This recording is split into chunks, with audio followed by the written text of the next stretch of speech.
고린도전서 4장 14절부터 21절 본문을 통해 전도는 생명을 낳는 것이라는 제목으로 하나님의 말씀을 증거하겠습니다. 제 인생을 이렇게 돌아보면 참 좋은 일들이 많았습니다. 그 가운데 있어서도 가장 귀한 일은 지금 아내를 만나서 결혼해서 가정을 이룬 일이죠. 또 하나의 기쁜 일은 제 아내와 저 사이에서 두 아들을 낳아서 이렇게 기르고 있는 것입니다. 사실 첫째 아들을 낳을 때는 그렇게 좀 이렇게 잘 몰랐어요. 그래서 이 드라마 같은 데 보면 아버지가 아내가 이제 아이를 가졌다 그러면 막 기뻐서 이렇게 하는데 저는 그런 마음이 안 생겨가지고 이렇게 해야 되는데 이렇게 잘 안 돼서 어색했던 기억이 있습니다. 근데 첫째 아이를 낳아서 이렇게 기르면서 3년 됐을 때 저희 둘째를 이렇게 갖게 됐는데, 그때는 이제 아이를 한번 키워보니까 둘째에 대해서는 기대가 됐습니다. 그래서 어떤 아이가 태어날까 기대하고, 또 첫째 때는 저희가 결혼 생활 자체도 이렇게 그 신혼이라서 힘들었고 또 여러 가지 여유가 없었는데, 둘째 때는 그런 이제 여유가 좀 생겨서 첫째 아이와 제 아내와 임신한 아이와 제가 이렇게 늘 이렇게 웃고 이렇게 재밌게 지내다가 둘째가 태어나서 둘째 아이는 늘 태어나서도 싱글벙글입니다. 뭐 이렇게 짜증도 덜 내고 이렇게 행동도 귀엽게 하고 막내라서 그런지 얼마나 그런지 모릅니다. 인생에 있어서 자녀를 잉태하고 출산하고 그 자녀를 이렇게 양육해가는 기쁨보다 더 큰 기쁨은 아마 없는 것 같습니다. 그런데 여러분, 하나님께서 저희에게 주신 두 가지 명령이 있는데, 하나는 문화 명령이고 또 하나는 대위임 명령입니다. 이 말이 너무나 어렵죠. 근데 알고 보면 참 쉬운 내용입니다. 문화 명령은 뭐냐면 창세기 1장 28절에 너희는 생육하고 번성하여 땅에 충만하라, 땅을 정복하라, 바다의 물고기와 하늘의 새와 땅 위의 모든 생물을 다스리라, 이 말입니다. 이건 무슨 말이냐면 자녀 낳아서 잘 기르고 매일매일 열심히 일하고 가족들과 함께 식사하고 이렇게 즐거운 행복한 삶을 살아라, 이게 문화 명령입니다. 그리고 대위임 명령은 마태복음 28장 18절부터 20절, 너희는 가서 모든 족속으로 제자를 삼아 아버지 아들과 성령의 이름으로 세례를 주고 내가 너에게 분부한 모든 것을 가르쳐 지키게 하라. 이건 뭐냐면 쉽게 이야기하면 육신의 아들을 낳아서 기르고 양육하는 기쁨만 누릴 것이 아니라 영적인 자녀를 낳아서 기르고 양육하는 기쁨도 누려라, 이러한 의미입니다. 하나님이 주신 두 가지 명령, 하나는 자녀 낳아서 잘 양육하고 기르는 것, 또 하나는 내가 예수 그리스도의 복음을 증거해서 그를 거듭난 하나님의 자녀로 삼아서 양육하라는 두 가지 명령이고, 그리고 이 두 가지 일이 우리 인생에서 얼마나 큰 기쁨을 주는지 모릅니다. 얼마나 우리에게 큰 행복을 가져다 주는지 모릅니다.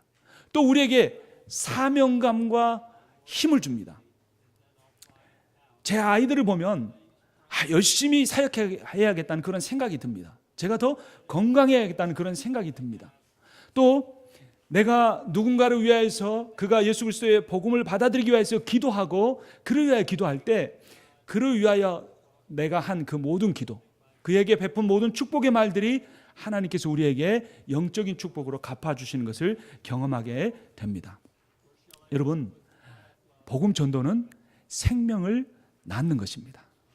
단지 어떤 내용을 전하는 것이 아니라 생명을 내가 잉태하고 이 생명을 출산하는 거라는 겁니다. 그러면 이 생명의 복음 전도가 오늘 본문인 고린도전서에서는 어떻게 설명이 되고 있는지 함께 살펴보도록 하겠습니다. 14절 말씀을 우리가 함께 읽겠습니다. 내가 너희를 부끄럽게 하려고 이것을 쓰는 것이 아니라 오직 너희를 내 사랑하는 자녀같이 권하려 하는 것이라. 아멘. 고린도 교회 교인들은 하나님의 자녀가 됐지만 이 파가 있었습니다. 바울파, 아볼로파, 또는 예수파, 이런 파가 있었는데, 그래서 이렇게 분열이 있었고 또 여러 가지 윤리적으로 도덕적으로 미성숙한 부분이 많았습니다. 하지만 바울은 이 고린도서를 쓰면서 부끄럽게 하려고 쓰는 것이 아니라 오직 여러분을 내 사랑하는 자녀같이 권하기 위해서 쓴다라고 말하고 있습니다. 복음을 전한다는 것은 사랑하는 자녀를 잉태하는 것입니다. 복음을 전한다는 것은 스승처럼 복음에 대해서 가르치는 것이 아니라 복음을 전한다는 것은 부모처럼 복음의 사랑으로 자녀를 잉태하고 출산하고 양육하는 것입니다. 여러분, 자녀들이 부모의 말대로 자라는 것 같습니까? 아니면 부모의 모습을 보고 닮고 자라는 것 같습니까? 자녀들에게 하는 말도 매우 중요합니다. 자녀들이 부모가 한 말대로 되어갑니다. 축복의 말, 복음 전도의 말을 할 때 그 말 안에서 자랍니다. 그런데 자녀가 부모의 말대로 자라기도 하지만 사실은 자녀가 더 보고 배우는 것은 부모의 삶입니다. 부모의 모습입니다. 자녀가 그래서 바뀌기를 바란다면 먼저 내가 바뀌어야 하는 것입니다. 그래서 내가 바뀌기 힘들다면 성경의 가르침대로 자녀를 일찍 떠나보내거나 영향력을 미치지 않으려고 노력하는 것이 오히려 지혜로울 수 있습니다. 사도 바울은 고린도 성도들을 향하여 그런 아비의 심정을 가지고 그 고린도 미성숙한 성도들을 사랑하며 사랑하는 자녀처럼 여기고 그들을 섬겼습니다. 15절 말씀도 우리 함께 읽도록 하겠습니다. 그리스도 안에서 일만 스승이 있으되 아버지는 많지 아니하니 그리스도 예수 안에서 내가 복음으로써 너희를 낳았음이라. 아멘. 스승은 많을 수 있습니다. 그런데 여러분, 부모가 많을 수 있습니까? 없지요. 부모는 아버지 한 명, 어머니 한 명밖에 없습니다. 사도 바울은 그 일반적인 원리를 가지고 복음 전도에 대해서 설명하고 있습니다. 사도 바울이 고린도 교회 성도들을 복음으로써 낳았다는 것입니다.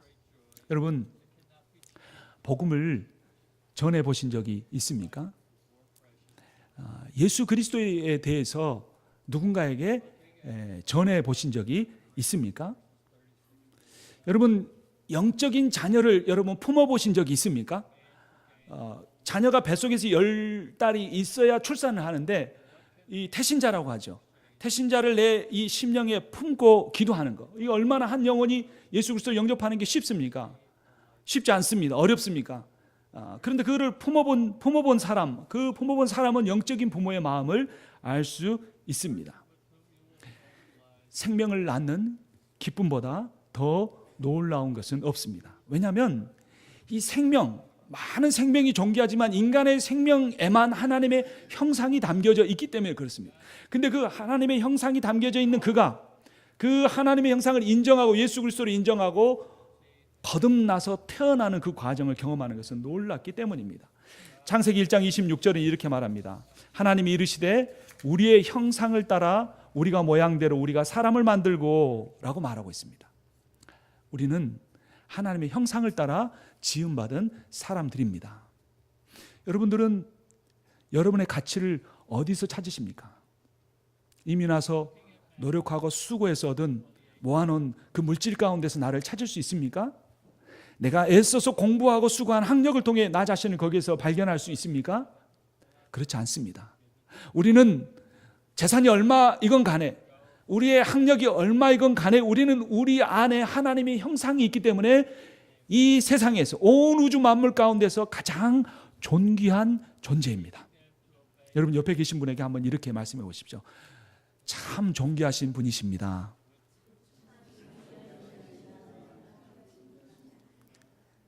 여러분들 존귀하신 분이십니다. 그래서 이 사실을 알지 못하고 살아가는 사람들이 너무나 많습니다. 아직도 인생의 목적이 물질에 있고 세상의 인정에 있고 성공에 있는 많은 사람들. 그래서 그것을 어느 정도 가졌음에도 불구하고 가지면 가질수록 불안해하고 올라가면 올라갈수록 불안해하는 그 사람들에게 당신 안에는 하나님의 형상이 있습니다. 예수 그리스도를 영접하면 당신이 얼마나 존귀한 분인지 깨달을 수 있습니다라고 이 복음을 전하는 것 얼마나 아름답고 귀한 일인지 모릅니다. 구원의 신비 안에 하나님의 지혜와 능력이 담겨 있습니다. 그래서 복음 전도는 이 창조의 생명의 신비와 복음 전도의 구원의 신비를 모두 담고 있는 일입니다. 이번 전도 대회가 이러한 일을 경험할 수 있는 아주 좋은 기회입니다. 몇 명을 태신자를 품느냐도 중요하고 몇 명에게 복음을 전하느냐도 중요하고 몇 분을 이곳으로 데려오는가도 중요하지만 그거보다 더 중요한 것은 뭐냐면 그 일에 참여하는 사람이 그 참여함을 통하여 하나님을 더 깊이 만나고 그 과정을 통해 복음이 무엇인지 더 깊이 깨닫고 그가 영적인 생명을 출산하는 기쁨을 누리는 가장 복된 인생이 된다는 것입니다. 이러한 귀한 일을 위하여 오늘 하나님께서 이렇게 귀한 장로님을 우리에게 보내주셨습니다. 어떤 힘이 이 복음 전도 때문에 해외로 나가게 만들고 어떤 힘이 이렇게 2시간도 넘는 거리에 있는 시골 교회로 오게 하는 힘이 될까요? 그것은 어떤 사명감일 수도 있고 책임감일 수도 있지만 저는 그 사역에 기쁨이 있기 때문이라고 생각합니다. 그 사역을 감당할 때 하나님이 부어주시는 기쁨과 능력과 또 그 사역을 감당할 수 있도록 필요한 건강과 물질과 모든 환경을 주장해 주신 하나님을 새롭게 만나기 때문에 그 사역을 감당할 수 있는 것입니다. 한 사람의 영혼이 나를 통하여서 영원한 생명을 얻는다면 그 사건은 온 우주와도 바꿀 수 없는 큰 기쁨을 줍니다. 왜냐하면 성경에서 한 영혼이 천하보다 귀하다고 말하기 때문입니다. 그러니까 내가 그 온 우주보다 천하보다 귀한 한 생명을 주님 앞에로 나오게 한다면 그것은 너무나도 귀한 일입니다. 마태복음 8장 36절 이하를 보면 이렇게 말합니다. 사람이 만일 온 천하를 얻고도 자기 목숨을 잃으면 무엇이 유익하리요? 사람이 무엇을 주고 자기 목숨과 바꾸겠느냐라고 말합니다. 여러분, 생명이 가장 중요하죠. 지금 이 자리에서 우리 예배 드릴 때 어떤 사람이 더 좋은 옷을 입을 수도 있고 어떤 사람은 조금 더 덜 좋은 옷을 입을 수도 있습니다. 예배를 마치고 나갈 때 어떤 사람은 더 좋은 차를 타고 갈 수도 있고 어떤 사람은 조금 덜 비싼 차를 타고 나갈 수 있습니다. 그러나 우리의 인생의 연수가 70이요 강건해도 80이라고 했는데 그 인생이 끝나고 나면 우리는 천국이냐 지옥이냐는 그 두 갈림길 앞에서 우리 주 예수 그리스도의 심판대 앞에 서는 것입니다. 그때 우리가 우리의 목숨을 구원받지 못한다면 내가 살아 생전에 온 천하를 얻은들 그것이 무엇이 유익하겠느냐라고 말하는 것입니다. 여러분, 아이를 낳기 위해서는 먼저 생명을 잉태해야 합니다. 영적인 잉태가 필요합니다. 영적인 잉태는 전도할 사람을 정하는 것입니다. 전도할 사람을 태신자라고 합니다. 여러분, 태신자를 정하셨습니까? 제가 지난주에 말씀을 드렸죠. 한 주 동안 기도해 보시면서 기도할 때 하나님이 떠오르게 한 그 사람 적어보시라고. 그리고 저에게 알려주시면 제가 그 사람을 같이 품고 기도하겠다고 말씀드렸습니다. 여러분, 우리가 태신자를 품고 하나님 앞에 기도하면 하나님께서 그 사람을 주님께 반드시 돌아오게 해 주실 것입니다. 하나님께서 그리고 한 생명을 잉태하고 출산하기 위해 필요한 모든 것을 내 삶에 공급해 주실 것입니다. 제가 2주 전에 설교할 때 그 말씀을 드렸습니다. 사명자는 결코 죽지 않는다. 아프리카 선교사였던 리빙스턴이 그 아프리카 대륙을 처음으로 횡단해 가면서 그가 고백했던 말입니다. 여러분, 우리가 더욱 건강하기를 원한다면, 내가 더욱더 더 건강한 채로 오래 살기를 원한다면 내 인생의 사명을 분명하게 발견하시기를 바랍니다. 사명이 있는 사람은 그 사명이 있기 때문에 살아야 할 분명한 목적이 있기 때문에 하나님께서 그 사람에게, 그러한 믿음이 있는 사람에게 건강도, 필요한 물질도, 필요한 환경도 반드시 채워주실 것입니다. 그리고 그렇게 태신자를 품고 기도할 때 하나님이 주시는 가장 귀한 복이 있습니다. 그것은 제가 말씀드린 두 가지 명령 중에 두 번째 대위임 명령, 마태복음 28장 20절에 나옵니다. 내가 너희에게 분부한 모든 것을 가르쳐 지키게 하라. 볼지어다 내가 세상 끝날까지 너희와 항상 함께 있을지어다. 아멘. 그 앞에는 나가서 모든 족속에게 복음 증거하라는 겁니다. 그런데 그렇게 나가서 복음 증거하는 사람에게 주님이 영원토록 세상 끝날까지 함께 해주시겠다고 약속해 주셨습니다. 어찌 보면 이민 생활에서 가장 힘든 것은 외로움입니다. 또 이렇게 힘들게 일하면서 언어가 다르고 문화가 다른 곳에서 그렇게 힘들게 일하면서 우리는 늘 스스로에게 그런 질문을 합니다. 나는 누구인가? 그래도 우리 고향 땅에서는 같은 언어를 쓰고 신토부리의 음식을 먹고 우리 할아버지, 부모님 때부터 살아온 곳이기 때문에 그러한 질문이 덜한데 물설고 낯선 곳에 와서 힘든 일을 이전에 안 했던 일들을 하면서 그런 질문을 합니다. 나는 누구인가? 내 인생은 무엇인가라는 그러한 생각을 하게 됩니다. 그러면서 우리 마음속에 늘 외로움이 찾아옵니다.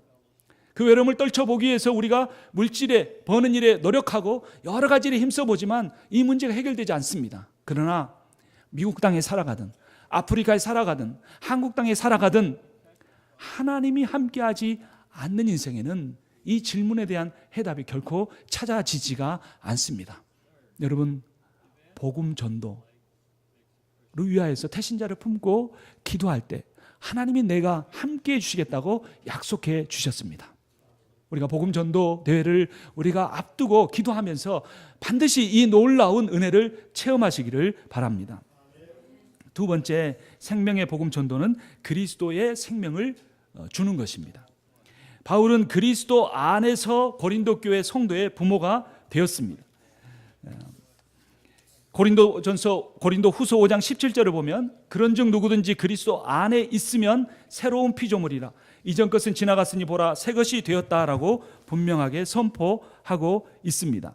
오늘 본문도 다시 한번 15절을 읽겠습니다. 함께 읽습니다. 그리스도 안에서 1만 스승이 있으되 아버지는 많지 아니하니 그리스도 예수 안에서 내가 복음으로써 너희를 낳았음이라. 네. 그리스도 안에서라는 이 말이 두 번씩이나 강조되고 있습니다.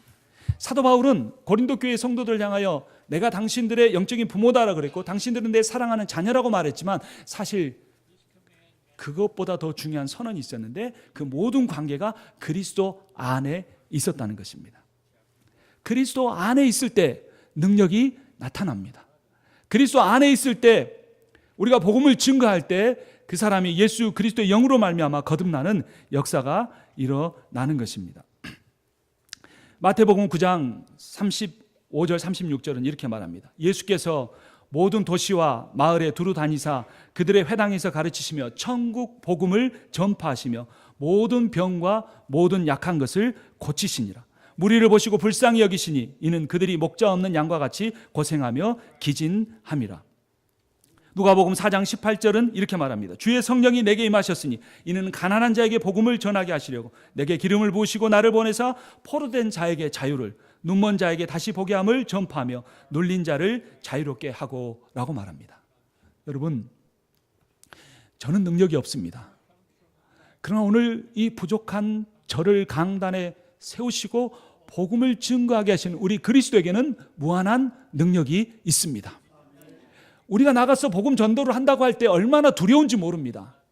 평소에 가만히 있던 사탄 마귀가 온갖 어려움을 주고 마음에 시험을 주고 두려움을 줘서 못 나가게 만드는 겁니다. 그때 우리는 고백해야 합니다. 주님, 저는 연약합니다. 주님, 저는 아무것도 모릅니다. 그러나 저를 부르시고 저를 보내시는 우리 주님에게는 천국 복음의 능력이 있음을 믿습니다. 이렇게 고백하고 나아갈 때 우리 안에서 그리스도가 역사하시는 것입니다. 여러분, 예수 그리스도에게 모든 질병의 치유의 능력이 있습니다. 우리 주 예수 그리스도에게 모든 약한 것들을 강하게 하시는 능력이 있습니다. 오늘 이 시간에 내가 지난 한 주를 살아가면서 그 그리스도 안에 거하고 있는가? 자신을 돌아봐야 합니다. 몇 번의 공예배를 드렸는가 보다, 내가 몇 시간을 기도했는가 보다, 내가 성경을 얼마나 읽었는가 보다, 그것도 모두 다 중요하지만 내가 그리스도 예수 안에 있었는가? 내가 그리스도 예수 안에서 그리스도 예수가 주는 마음을 품었는가?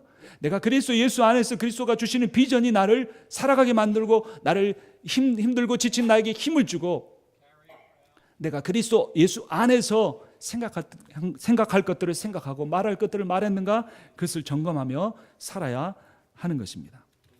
여러분, 우리가 성경을 보면 예수께서도 천국 복음을 전하셨다고 하고 우리도 복음에 대해서 전한다고 하지만 사실 예수 자신이 복음이십니다. 시몬 베드로가 요한복음 6장 68절에서 이렇게 말했습니다. 시몬 베드로가 대답하되 주여 영생의 말씀이 주께 있사오니 우리가 누구에게로 가오리까? 여러분, 우리가 이번 구역별 전도대회를 하는 목적은 우리 교회를 수적으로 증가하게 하기 위함이 아닙니다. 우리가 어떤 교회의 어떤 프로그램으로 우리 교회에 어떤 활력을 집어넣기 위해서 하는 것이 아닙니다. 물론 그런 일들도 우리가 이런 일에 앞장설 때 우리에게 하나님께서 열매로 맺혀주시는 것이지만 가장 중요한 것은 내가 예수 그리스도 안에 있고 내가 그 예수 그리스도 안에서 그 예수를 전하는 것입니다. 그러려면 내 안에 먼저 예수가 생명이고 예수가 전부이고 예수가 능력이고 예수가 지혜라는 그러한 신앙 고백이 내게 있어야 하는 것입니다. 그러한 신앙 고백과 그런 다짐이 있으면 우리가 배운 것이 많지 않아도 내가 말에 서툴러도 내가 이런 일에 경험이 없어도 하나님이 예수 그리스도의 능력으로 나를 반드시 사용하여 주실 것입니다. 여러분, 물에 빠진 사람에게는 무엇을 줘야 합니까? 물에 빠진 사람에게 여러분 몇백 불짜리 그 다발 뭉치를 던져봐 보십시오. 그가 좋아하겠습니까? 물에 빠져 죽어가는 사람에게 아주 맛있는 스테이크를 아주 정식으로 차려서 그에게 갖다 줘 보십시오. 그가 좋아하겠습니까? 그렇지 않습니다. 아니면 그에게 미국에 있는 최고 학부에 들어가서 공부할 수 있는 그 모든 여건이 마련된 증서를 그에게 줘 보십시오. 그가 좋아하겠습니까? 그렇지 않습니다. 물에 빠져 죽어가는 사람에게는 무엇을 던져줘야 합니까? 구명보트를 던져줘야 합니다. 그 순간에 그는 아무것도 생각하지 않는 겁니다. 나를 이 물속에서 건져줄, 내 생명을 연장시켜줄 구명보트를 던져줄 사람을 찾고 있는 것입니다. 여러분, 세상 사람들이 돈을 원하는 것 같죠? 세상 사람들이 성공을 원하는 것 같죠? 세상 사람들이 인정을 원하는 것 같죠? 그렇지 않습니다. 세상에 많은 사람들이 기도하면 그들이 외치는 소리가 들리는데 그들이 원하는 것은 사랑이다라고 말합니다. 그들이 원하는 것은 생명이다라고 말합니다. 인간이 타락했지만 인간이 하나님의 형상을 따라 지음받았기 때문에 하나님으로부터 떨어져 있는, 자기의 죄 때문에 하나님으로부터 떨어져 있는 그들의 인생에 대한 불안감이 그들을 사로잡고 있는 겁니다. 언젠가 죽을 수밖에 없는 영혼이라는 것을 알고 있고 하나님의 심판이라는 것이 있음을 그들이 무의식 속에서라도 잠재의식 속에서 알고 있기 때문에 그들이 간절히 원하는 것은 나에게 구원의 길을 가르쳐 달라는 겁니다. 나에게 생명의 복음을 알려달라고 그들이 외치고 있는 것입니다. 그러므로 먼저 예수 그리스도를 통하여 영생의 복음을 들은 우리가 그 복음을 그들에게 전해 주어야 합니다. 여러분, 전도는 선택이 아니고 필수입니다. 사명입니다. 우리의 삶의 이유입니다. 복음 전도를 통해 생명이신 예수 그리스도를 전하고 그렇게 전하려고 마음 먹고 기도하고 나아갈 때 하나님께서 부어주시고자 하는 모든 필요한 물질과 건강과 환경의 복을 받아 누리시는 여러분과 제가 되기를 주님의 이름으로 축원합니다.